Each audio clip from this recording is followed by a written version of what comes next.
आवाज़ आ रही सबको? और आगे आ जाइए। तो यहाँ पर भगवान बता रहे हैं कि जो जीवात्मा है वो अविकारी है। तो शरीर से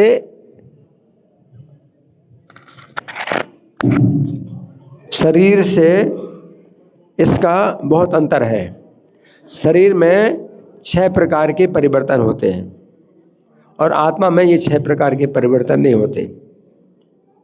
हाँ, तो बहुत अंतर है आत्मा में शरीर में। आपका जो शरीर है इसमें 6 प्रकार के परिवर्तन होते हैं। क्या? पहला परिवर्तन क्या है? जन्म। इस शरीर का जन्म होता है ना, जबकि आत्मा का कभी जन्म नहीं होता, है ना। फिर दूसरा, जन्म होते ही शरीर बढ़ना शुरू हो जाता है, ये दूसरा परिवर्तन। जैसे पैदा हुआ बच्चा तो बड़ा होना शुरू हो जाता है, तो आत्मा में वो भी परिवर्तन नहीं है कि बड़ा होएगा। फिर तीसरा परिवर्तन क्या है? जन्म वृद्धि अस्तित्व कि बड़ा होना बंद हो जाता है। शरीर जो है बड़ा होते होते एक बिंदु आता है कि अब शरीर उससे ज़्यादा बड़ा नहीं होगा। चाहे आप जितना भी खा पी लो, खूब कसरत कर लो, फिर शरीर बड़ा होगा ही नहीं, बल्कि और शरीर बीमार पड़ जाएगा। अगर आप ज़्यादा खाओगे तो और बीमार पड़ जाओगे, अब शरीर बड़ा नहीं हो सकता। ये तीसरा परिवर्तन है, इसको कहते हैं अस्तित्व। फिर चौथा परिवर्तन क्या है? प्रजनन। प्रजनन का मतलब शरीर से और भी शरीर पैदा होते हैं, शरीर से और भी शरीर पैदा होते हैं, है ना, तो प्रजनन है। फिर पांचवा परिवर्तन है, अब क्षय होना शुरू हो जाता है, शरीर क्षीण होने लगता है। उसको भी आप रोक नहीं सकते हैं। जो वृद्धावस्था की अवस्था होती है तो शरीर क्षीण होने लगता है, तो आप इसको रोक नहीं सकते। कि आज के जो वैज्ञानिक लोग बोलते हैं कि नहीं, आगे चल कर के कुछ ऐसी दवाइयाँ खोजेंगे कि बुढ़ापा नहीं आएगा, तो संभव नहीं है। क्यों? क्योंकि शरीर के 6 परिवर्तन में आप पहला परिवर्तन नहीं रोक सकते, जन्म होने का। दूसरा परिवर्तन जो बड़ा होता है उसको नहीं रोक सकते। तीसरा परिवर्तन अब बड़ा होना बंद हो जाता है, उसको नहीं रोक सकते। चौथा परिवर्तन शरीर से और अन्य शरीर पैदा होते हैं, उसको नहीं रोक सकते। तो पांचवा परिवर्तन जो शरीर क्षीण होने लगा, उसको आप कैसे रोक सकते हैं? तो शरीर क्षीण होता है। अब जैसे हमारी अवस्था है 70 साल से ऊपर है, अब हमें भोजन कम करना पड़ता है, शरीर क्षीण हो रहा है। अगर भोजन ज़्यादा करेंगे तो और शरीर क्या होगा? खराब हो जाएगा। तो शरीर की रक्षा के लिए अब हमें भोजन कम करना पड़ेगा, क्योंकि शरीर क्षीण हो रहा है ना। तो ये पांचवा परिवर्तन क्षीण होना। और छठा परिवर्तन है विनाश, अंत में शरीर मृत हो जाता है, नष्ट हो जाता है। तो ये 6 परिवर्तन जीवात्मा में नहीं है। जीवात्मा का कभी जन्म नहीं होता, है ना। तो कुछ लोग ऐसा सोचते हैं कि भाई मनुष्य जीवन के बाद अगला जीवन मनुष्य का ही होगा। कुछ लोग ऐसा सोचते हैं कि इस मनुष्य जीवन के बाद अगला जीवन मनुष्य का होगा। तो इसका उत्तर वो क्या देते हैं कि भाई क्यों मनुष्य जीवन के बाद अगला जीवन मनुष्य का होगा? उत्तर देते हैं कि जैसे आम के बीज से आम का ही पेड़ होगा, तो वो जीवात्मा को बीज मानते हैं और शरीर को वृक्ष मानते हैं। तो शरीर जो है अगर वृक्ष की तरह है तो आत्मा बीज की तरह नहीं है कि वृक्ष से बीज तो पैदा होता है, वृक्ष से बीज पैदा होता है, और जो आत्मा है शरीर से पैदा नहीं होता। तो इसलिए ये मानना बहुत गलत है कि मनुष्य जीवन के बाद अगला जीवन मनुष्य का होगा, बहुत दुर्लभ है। शास्त्र कहते हैं कि दुर्लभम मानुषम जन्म, ये मनुष्य का जीवन दुर्लभ है। तो इसलिए आपको इस मनुष्य के जीवन में कुछ ऐसा कार्य करना चाहिए जिससे कि पछताना ना पड़े कि आपको मौका मिला था और आपने वो कार्य नहीं किया। क्योंकि मनुष्य का जीवन दुर्लभ है, और अगर आप इसका लाभ नहीं उठाते हैं तो मनुष्य का जीवन दोबारा कितने जन्मों के बाद फिर मनुष्य का जीवन मिलेगा, यानी कितने कितने जन्मों तक मनुष्य का जीवन नहीं मिलेगा, ये बड़ी कठोर सजा मिलती है।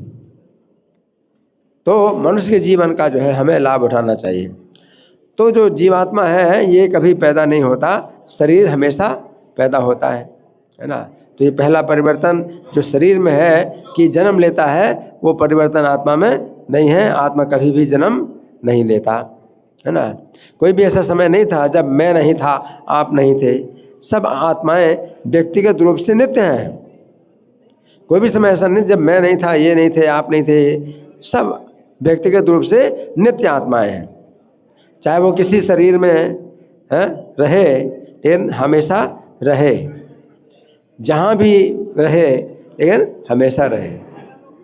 ये बात अलग है कि आप नहीं जानते कि 10 करोड़ साल पहले आप कौन से शरीर में थे और कौन से स्थान में थे, लेकिन ये बात निश्चित है कि 10 करोड़ साल पहले, 100 करोड़ साल पहले भी आप थे, चाहे किसी भी शरीर में हो और किसी भी स्थान में हो। चाहे कीड़े के रूप में हो, या चींटी के रूप में हो, या तिलचट्टा के रूप में हो, या मछली के रूप में हो, लेकिन आप रहे। और मनुष्य का जो जीवन है ये बहुत दुर्लभ है ना। तो पहला परिवर्तन शरीर का जन्म होता है, लेकिन आत्मा का जन्म नहीं होता। फिर दूसरा परिवर्तन शरीर में क्या होता है, जन्म के बाद बढ़ना शुरू हो जाता है। तो आत्मा में ये वो वृद्धि नहीं होती, आत्मा नहीं बड़ा होता है। जो जीवात्मा है वो जब बताया गया है कि बाल की नोक के 10,000वें हिस्से के बराबर है, तो वो उतना ही सूक्ष्म कण है, चाहे वो हाथी के शरीर में हो और चाहे चींटी के शरीर में हो, उतना ही छोटा सूक्ष्म कण है।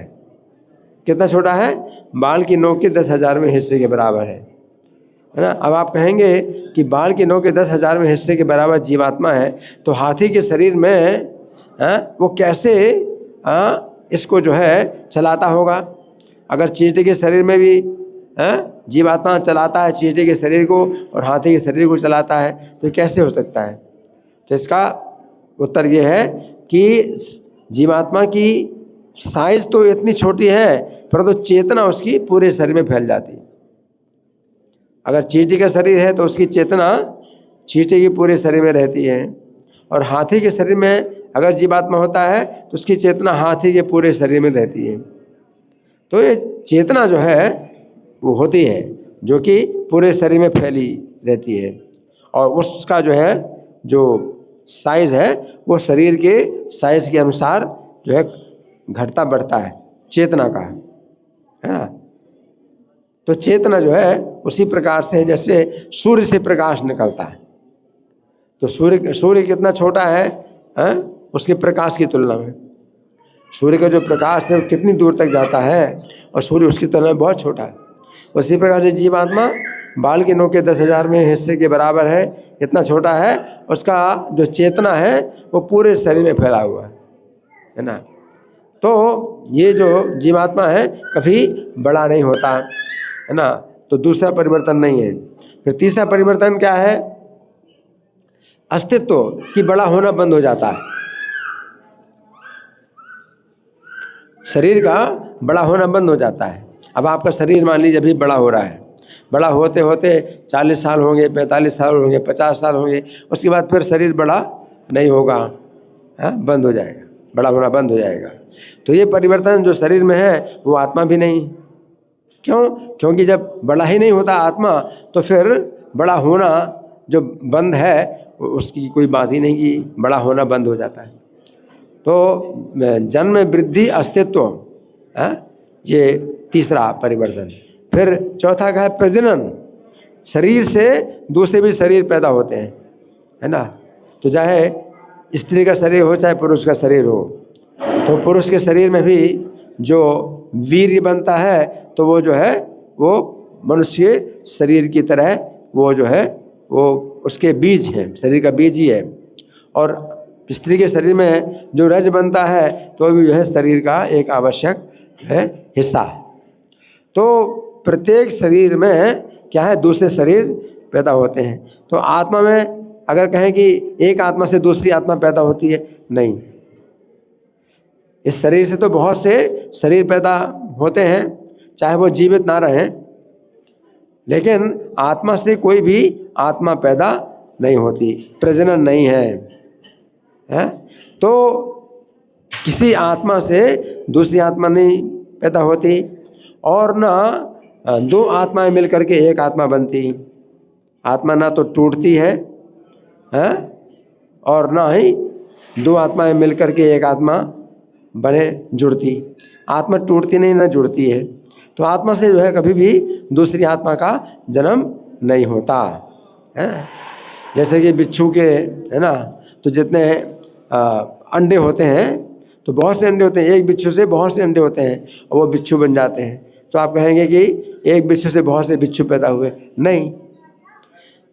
वो बिच्छू जो है अंडे पैदा करती है, और प्रत्येक अंडे में आत्मा होती है, अलग अलग आत्मा होती है। और इस प्रकार से जो है एक व्यक्ति के मान लो कई पुत्र होते हैं, 100 पुत्र हो गए या 10 पुत्र हो गए, तो वो आत्मा से आत्मा नहीं पैदा हुई।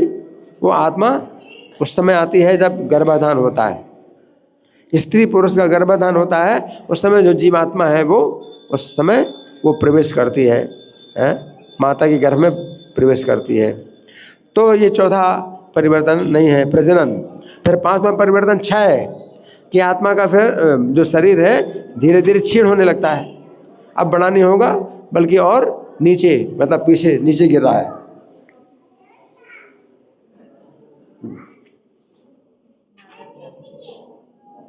अब क्षीण हो रहा है, घट रहा है शरीर।